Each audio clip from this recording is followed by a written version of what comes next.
I know Yeah. that there's going to be people watching this that have a fairly large sum of digital assets that I anticipate to go significantly higher. So let's say they're a centimillionaire. People crush it. They make a ton of money with these investments. If you want to diversify across multiple jurisdictions and make sure that things were structured in a way to protect yourself, I know that you're super proficient with that. So I want to make sure people get a chance to hear you talk about some of that before we go. Absolutely. And I appreciate that. You're correct. So the PPLI industry is global. There are carriers right here in the United States that issue domestic PPLI policies that do, exactly what they need to do. And they're good products for US folks who have investment and custody goals within the United States. When you deal with an international family, you want to look for more international service providers, which we have relationships with all of the international, PPLI service providers around the world. And there are a couple of differences there. So when you work with these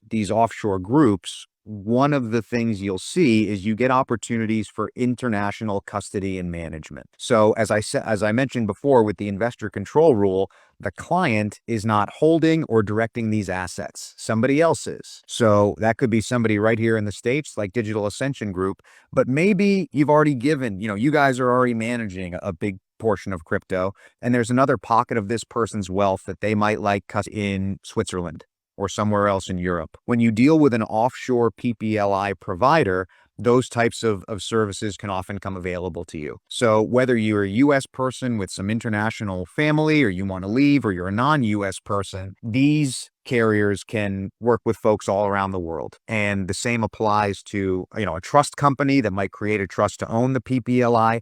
You're able to accomplish out all of this, without being restricted to the United States. And in fact, doing it outside of the United States gives you more of that flexibility. Another example of that isn't necessarily digital asset related yet, but certainly could be in the future, is foreign currency diversification. So some US people who live here and may not even be intending to leave, but they believe in diversifying across different currencies, probably a lot similar to what you see in crypto. They have to go offshore for that to say, hey, maybe I want to make an investment in the yen, or I want to invest in this currency, or that. Offshore is going to give you that flexibility. So that's an important consideration, is that if one of your goals, or you think something that would add value, is custody or investment outside of the United States, you're going to want to speak with a consultant who has a lot of expertise and experience with offshore PPLI. There's no right answer for, offshore is better than onshore.